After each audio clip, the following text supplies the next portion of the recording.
एक बार फिर आप नाजरीन का वॉइस ऑफ चौहान टीवी में खुशामदीद किया जाता है। नाजरीन को पता होगा कि मैंने यह तारीख़ चौहान का जो सिलसिला शुरू किया था वो एक सवाल से शुरू किया था कि चौहान आए कहाँ से और चौहानों की पैदाइशी सरजमीन कौन सी है और चौहानों का ख़ानदान कहाँ से शुरू हुआ। वो कौन सा किरदार था जिस पे चौहान नाम पड़ा। हम ऐसे ही किरदारों को ढूंढने निकले हैं और इस सवाल का जवाब ढूंढ रहे हैं कि चौहान ख़ानदान कहाँ से शुरू हुआ और वो कौन सी सरजमीन थी। इस बारे में बहुत सी कहानियाँ, तारीखदानों के दावे और बहुत से किताब लिखे गए हैं और किताबों में मुख्तलफ अंदाज की कहानियाँ और तारीखें लिखी गई हैं चौहानों के बारे में। और कुछ ऐसे किताब हैं जो हिंदू मत के मजहबी किताब हैं जैसा कि वेद, और भी ऐसे किताब हैं जिनमें चौहानों के हवाले मिलते हैं। लेकिन तारीख दानों का कहना है किसी भी किताब में कन्फर्म नहीं हो रहा कि ये जो किरदार था या किसी किताब में जिस बंदे के बारे में बताया जा रहा है वो चौहानी हो, लेकिन ऐसा ख्याल किया जा रहा है कि हो सकता है इसी बंदे से ख़ानदान का वंश शुरू हुआ हो या इसी के ऊपर चौहान नाम पड़ा हो। जैसा कि वेद, महाभारत और ऐसे मजहबी किताब हैं, इसमें बहुत से ऐसे किरदार मिलते हैं जो लोगों ने एक अंदाज़ा लगाया कि ये जो किरदार है इसके ऊपर चौहान नाम पड़ा या इन्हीं से चौहानों का वंश शुरू हुआ। एक अंदाज़ा ख्याल किया गया है, किसी भी किताब में कन्फर्म नहीं बताया गया कि यह ख़ानदान इसी किरदार से शुरू हुआ। ये सब कुछ उन किरदारों को तशबीह दी गई, उन किरदारों के हवाले से, उन किरदारों के काम से ये नाम पड़ा। लेकिन ये उस ज़माने में उन लोगों पे नाम नहीं था।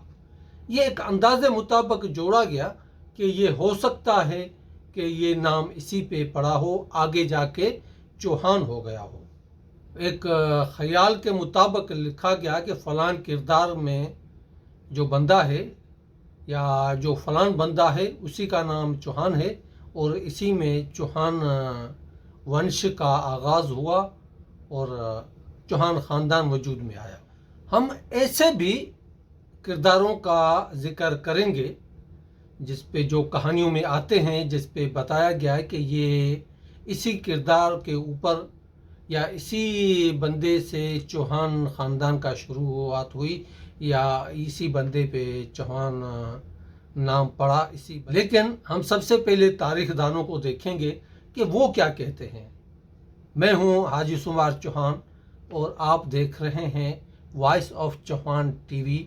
आप लोगों को गुजारिश है कि वॉइस ऑफ चौहान टीवी को सब्सक्राइब करें, लाइक करें, कमेंट करें और हमें बताएं कि हमारी इस छोटी कोशिश के बारे में। जैसा कि चौहान नाम बहुत से किरदारों पे जोड़ा गया, ऐसे ही कुछ तारीखदानों ने एक नया ख्याल पेश किया कि चौहान कौम जो हैं वो हिंदुस्तान के नहीं हैं, वो किसी और मुल्क से हिजरत करके हिंदुस्तान में आए, यानी कि हिंदी में उसको कहते हैं विदेशी यानी कि किसी और मुल्क से आए हुए हैं। सबसे पहले हम ये देखेंगे कि वो कौन से तारीखदान हैं जिन्होंने चौहानों को विदेशी कहा है। हमारी आज की वीडियो नंबर 3 इसी बात पे होगी कि चौहान क्या विदेशी हैं। हम उन तारीखदानों को देखेंगे जो चौहान कौम को हिंदुस्तानी नहीं मानते, जिनमें सबसे पहले हैं कर्नल जेम्स टॉड और दूसरे साहब हैं विलियम क्रोक स्मिथ, वलीम करोक स्मिथ, ये दोनों साहिबान पूरे वर्ल्ड के ऊपर तारीख लिख चुके हैं और हिंदुस्तान की बहुत ही उम्दा तरीके से उन लोगों ने तारीख लिखी है। और इन लोगों के बहुत ही मशहूर किताब हैं वो तारीख के, जो पढ़े जाते हैं, लिखे जाते हैं, जिनके हवाले दिए जाते हैं। इन लोगों का मजबूई, दोनों तारीख दानों का मिला जुला कुछ एक ही तरीके का बयानात हैं। वो जो अपने किताबों में उन लोगों ने लिखे कि चौहान हिंदुस्तान के नहीं हैं बल्कि किसी और मुल्क से आए हुए हैं। इन साहिबान का कहना है कि चौहान हिंदुस्तान के कतई नहीं है, ये उत्तर एशिया से आए हुए हैं, क्योंकि इन लोगों में जो रस्मो रवाज, मजहबी त्यौहार और पूजा इबादत के तरीके और लिबास पहनने का तरीका और घरों में रहने का तरीका और बैरून चौहानों के अलावा जो दूसरी बिरादरी उनके साथ कैसा कार व्यवहार है, ये उन लोगों ने बताया कि ये सारा कुछ उत्तर एशिया के लोगों में पाया जाता है। हो सकता है कि किसी ज़माने में उत्तर एशिया के लोग हिजरत करके हिंदुस्तान आए हो और वहाँ रह गए हो, बस गए हो और ख़ुद को चौहान कहलाना शुरू कर दिया हो, तो ये लोग वहाँ से हैं। ये थ्योरी जो पेश की है ये जनाब है कर्नल जेम्स टॉड और वलीम करोक स्मिथ। कर्नल जेम्स टॉड कहते हैं कि उत्तर एशिया में सूर्य की पूजा होती है, जानवरों की पूजा होती है, पंछियों की पूजा होती है, आग की पूजा होती है। यही पूजाएं जो हिंदुस्तान में रेगिस्तान के चौहान हैं उनमें पाई जाती हैं। उसने ये हवाला देकर कहा कि हो सकता है कि ये चौहान कौम जो हिंदुस्तान में पाई जाती है वो उत्तर एशिया से आई हो। यहाँ पर और बहुत ही मशहूर तारीखदान है जिसका जिक्र मैं वीडियो नंबर 2 में उसका तारफ़ करवा चुका हूँ, गौरी शंकर हीरा चंद ओझा।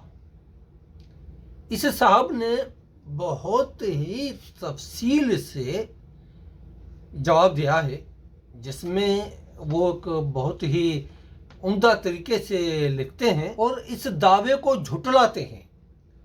ओझा साहब कहते हैं कर्नल साहब को कि ये जो रस्मों रवाज और मजहबी त्यौहार हैं ये हिंदुस्तान में सदियों से मनाए जाते हैं और यही रस्में मजहबी त्यौहार हिंदुस्तान के चौहानों में ही पाए जाते हैं। सूर्य, पंछी, आग और जानवरों की पूजा सबसे पहले हिंदुस्तान में ही की गई थी और इसके अलावा जो रस्में हैं, शादी ब्याह में जो मनाई जाती हैं वो दुनिया में मशहूर हैं कि वो हिंदुस्तान के रेगिस्तानी चौहानों में पाई जाती हैं। जैसा कि दुल्हन और दूल्हे के कपड़े होते हैं और उनके 7 दिनों की जो रस्में होती हैं और बाहर के बग़ैर चौहानों को अपनी बिरादरी में शादी ब्याह में ना बुलाना और अपनी बच्चियों का या बच्चों का शादी बाहर किसी और कौम से बहू नहीं लेके आना या अपनी बच्ची बाहर नहीं देना, ये जो रस्में सख्ती से चौहान राजपूतों में पाई जाती थी।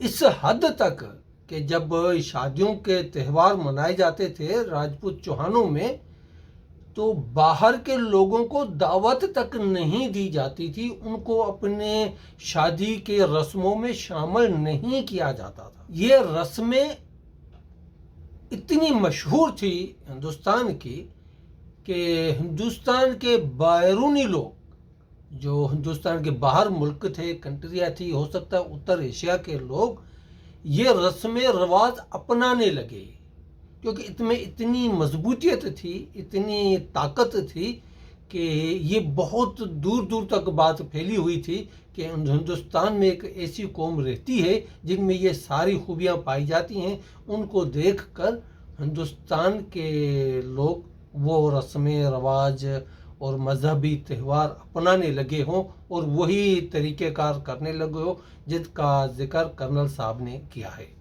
ये सारे हवाले देकर ये बहुत तफसील है। ये बात आगे जाके हम रेगिस्तान पे के चौहानों पे जब बात करेंगे तो ये रस्म रवाज तफसीलन हम आगे जाके बात करेंगे।